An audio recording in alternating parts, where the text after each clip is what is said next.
नमस्कार दोस्तों, मैं Vishnudhari Singh, advocate Vishnudhari Singh legal channel में आप सभी दर्शकों का स्वागत करता हूं। दोस्तों, आज रविवार है। जैसा कि आप जानते हैं, प्रत्येक रविवार को मेरा क्वेश्चन आंसर सीरीज होता है। तो आइए आपके पूछे गए प्रश्नों का उत्तर मैं अपने इस सीरीज के माध्यम से देने का प्रयास करूं। पहला प्रश्न है मुकेश पाटीदार जी का। इन्होंने अपने प्रश्न में कहा, क्या वसीयत के आधार पर दाखिल खारिज करवाने में तहसीलदार या सर्किल ऑफिसर वसीयत करने वाले के बाल बच्चों को भी नोटिस करता है? उत्तर में मुझे कहना है मुकेश पाटीदार जी, वसीयत के आधार पर सीधा आपका दाखिल खारिज नहीं होगा। उसके लिए आपको पहले डिस्ट्रिक्ट जज के कोर्ट में जाकर के उसका प्रोबेट कराना होगा। प्रोबेट जब आप कराने जाएंगे तो प्रोबेट के लिए उनके बाल बच्चों को, जिसने आपको वसीयत किया है, उनके बाल बच्चों को नोटिस भेजी ही जाएगी। और उसके आधार पर अगर उनका सिर्फ अपना निजी संपत्ति हुआ या निजी हिस्सा हुआ तब प्रोबेट किया जाएगा, अन्यथा नहीं। प्रोबेट हो जाने के बाद उसका सर्टिफाई कॉपी नकल निकाल कर आप तहसीलदार के कार्यालय में जाएंगे। बिना किसी को नोटिस किए हुए तहसीलदार महोदय या आपके सर्किल ऑफिसर महोदय आपके पक्ष में उस ज़मीन का दाखिल खारिज कर देंगे। अगला प्रश्न है मुकेश कुमार जी का। इन्होंने अपने प्रश्न में कहा कि मेरे दादाजी की ज़मीन पर मेरे एक चाचा और उनके बेटे ने तहसीलदार या सर्किल ऑफिसर के ऑफिस में जाकर के अपने नाम पर दाखिल खारिज करवा लिया, यह कहते हुए कि यह ज़मीन मेरे हिस्से में मिला है, जबकि उस ज़मीन का अभी तक बंटवारा नहीं हुआ था। ऐसी परिस्थिति में मैं अब क्या करूं? उत्तर में मुझे कहना है मुकेश कुमार जी, आप सर्किल ऑफिस में जाएं या तहसीलदार के ऑफिस में जाएं। वहां से उनका म्यूटेशन जो केस है, म्यूटेशन केस का ऑर्डर, उसका आप सर्टिफाई कॉपी प्राप्त करें। उसके बाद उस कॉपी को लेकर के DCLR के कार्यालय में आप जमा करें। वहाँ एक अपील फाइल करें। अपील के साथ आप अपने घर का कागजात, दादाजी का वंशावली, जो उनके बाल बच्चे हैं, सबको जमा करें उस आवेदन के साथ, जिसमें जो आपका अपील का आवेदन है। वैसी परिस्थिति में उसे भी नोटिस होगा जिसने अपना दाखिल खारिज करवा लिया है, जो आपके चचा हैं। और वैसी स्थिति के बाद जब DCLR साहब ये देख लेंगे कि नहीं, इनके दादा के 2 या 3 पुत्र थे, तो उस ज़मीन को या 2 या 3 भाग में बांट दिया जाएगा।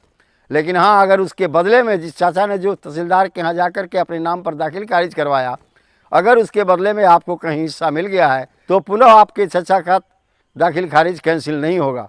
अगर आपको कहीं हिस्सा नहीं मिला है तो निश्चित तौर पर दाखिल खारिज कैंसिल कर दिया जाएगा और आपके नाम पर भी दाखिल खारिज करने का आदेश दे दिया जाएगा। अगला प्रश्न है संतोष कुमार जी का। इन्होंने अपने प्रश्न में कहा कि मेरे एक अविवाहित चाचा जी थे। उन्होंने अपनी कमाई से एक ज़मीन खरीदी और ज़मीन खरीदने के कुछ दिन बाद उनका स्वर्गवास हो गया। तो मेरे एक दूसरे चाचा हैं, उस ज़मीन को अपने नाम पर उत्तराधिकार के आधार पर दाखिल खारिज करवा लें। क्या उस ज़मीन में मेरा हिस्सा होगा या नहीं? संतोष कुमार जी, उत्तराधिकार, हिंदू उत्तराधिकार अधिनियम के अनुसार क्लास 1 के अगर वारिसान नहीं हुए तो क्लास 2 के वारिसान में मिलेंगे। क्लास 1 के वारिसान आपके जो चाचा अविवाहित थे, उनके बाल बच्चे और पत्नी होती जो नहीं है। वैसी परिस्थिति में उनके स्वर्गवास के बाद उनके निजी संपत्ति का हकदार सिर्फ उनके भाई लोग होंगे। भतीजा या भतीजी का नंबर उसके बाद आता है, यानी भाई ही क्लास 2 के उत्तराधिकारी हैं, लेकिन भतीजा भतीजी जो भी होते हैं वो क्लास 3 के उत्तराधिकारी हैं। अगर आपके पिताजी जिंदा हैं तो उस ज़मीन में आपको भी निश्चित शेयर मिलेगा, और नहीं अगर जिंदा है तो आपके चाचा जो अपने नाम पर दाखिल खारिज करवा लिए हैं, उनका उत्तराधिकार कानून के अनुसार सही है। अगला प्रश्न है मोहम्मद नयाजुद्दीन साहब का। इन्होंने अपने प्रश्न में कहा कि मेरे दादाजी ने अपना ज़मीन मेरे एक चाचा के नाम पर रजिस्ट्री कर दिया, क्या वो रजिस्ट्री अब कैंसिल होगी? उत्तर में मुझे कहना है निजाउद्दीन साहब, रजिस्ट्री कैंसिल नहीं होगी, क्योंकि आपके मोहम्मडन लॉ के अंदर में यह प्रावधान किया गया है कि जब तक व्यक्ति का स्वर्गवास न हो जाए उसके नीचे के वारिसान को शेयर नहीं मिलता। यानी आपके दादाजी अपने जीवन काल में उस संपत्ति को अपने एक बेटे के नाम पर रजिस्ट्री कर दिए। वैसी परिस्थिति में मोहम्मडन लॉ के अनुसार अब वो रजिस्ट्री कैंसिल नहीं होगी। अगला प्रश्न है पुष्पेंद्र कुमावत जी का। इन्होंने अपने प्रश्न में कहा कि मेरे दादा दादी ने गांव की पैतृक संपत्ति बेचकर जयपुर में जाकर के अपने नाम से ज़मीन खरीद लिया, जिसमें दादाजी ने अपने नाम से ज़मीन खरीदा और दादी जी के नाम पर भी ज़मीन खरीद ली गई।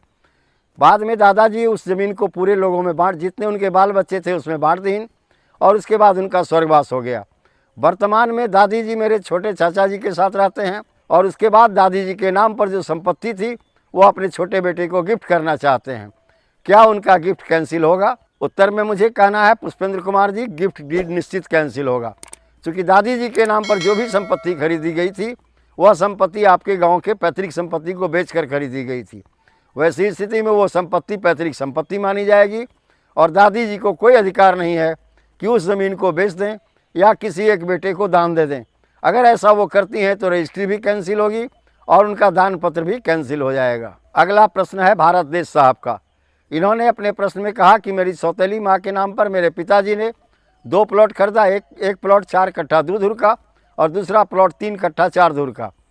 मेरी सौतेली माँ ने पिताजी के मरने के बाद 4 कट्ठा 2 धुर वाला जो प्लॉट है किसी को बेच दिया और अब 3 कट्ठा 4 धुर वाला जो प्लॉट है वो भी किसी को बेचना चाहती हैं। क्या उन दोनों प्लॉटों में अब मेरा हिस्सा होगा या नहीं? उत्तर में मुझे कहना है भारत देश साहब, आपका हिस्सा नहीं होगा, क्योंकि आपके पिताजी की निजी कमाई से वो संपत्ति खरीदी हुई थी। उन्होंने अपने पत्नी के नाम पर ज़मीन खरीदा। वैसी परिस्थिति में पत्नी आपकी सौतेली माँ के स्वर्गवास के बाद उनके वारिसानों को उसमें हिस्सा मिलेगा, आपको उस ज़मीन में कोई हिस्सा नहीं मिलेगा। चूँकि महिला के नाम पर जो संपत्ति खरीदी जाती है उसकी मालकिन वो महिला एब्सोल्यूट ऑनर हो जाती है। ऐसी परिस्थिति में आपके सौतेली माँ के ज़मीन में आपका कोई भी हिस्सा नहीं होगा। तो धन्यवाद दोस्तों। अब विशेष अगले वीडियो में।